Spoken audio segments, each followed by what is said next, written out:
உனக்கு என்ன மச்சான், நீ லைஃப்பில் செட்டில் ஆகிட்ட. உங்கள் அப்பாவோட சொத்து இருக்கு உனக்கு. ஆமாம் மச்சான், அதுலேயும் கம்மிட்டர் வேறு. உனக்கு மட்டும் என்னடா, உங்கள் அப்பா ஃபாரினில் ஒர்க் பண்ணுறாங்க. உனக்கு உங்கள் வீட்டில் டெய்லி 200 செலவுக்கு தர்றாங்க. இவர் பெரிய பில்கேட்ஸு, இவர் பெரிய அம்பானி, பெரிய பிஸ்னஸ் ரகசியம் பேசிகிட்டு இருக்கானுங்க. போங்கடா அங்கிட்டு.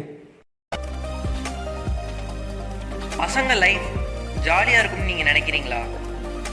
இல்லைங்க, அவங்க படுற கஷ்டத்தை வரப்போகிற வீடியோவில் பாருங்கள்.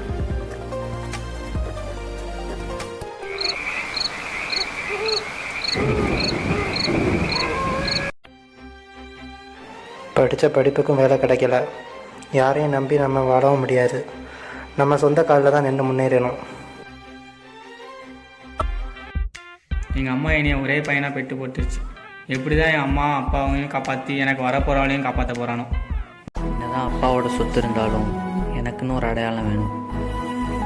அப்பாவோட ஒரு ஹையர் பொசிஷனில் வரணும். இப்படியே என் வாழ்க்கை போயிடுமோன்னு பயமாக இருக்குது. எதையாச்சும் நானே என் வாழ்க்கையில் சாதிக்கணும்.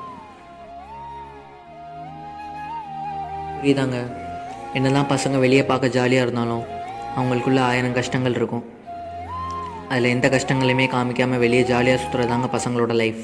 இதுதான் அவங்க கேரக்டர். டெய்லி நைட் அவங்க தூங்கும்போது அவங்களோட பிரச்சனைகள் மற்றும் கஷ்டங்களை பற்றி தான் அவங்க யோசிச்சுட்டு இருக்காங்க. சமீபத்தில் நடந்த ரிசர்ச் சொல்லுது, 25 வயசுக்கு உட்பட்ட இளைஞர்கள் மட்டும்தான் அதிகமாக சூசைட் கமிட் பண்ணி இறந்துருக்காங்க அப்படின்னு. பசங்க லைஃப் அவ்வளோ ஈஸி இல்லைங்க. Don't judge a book by its cover.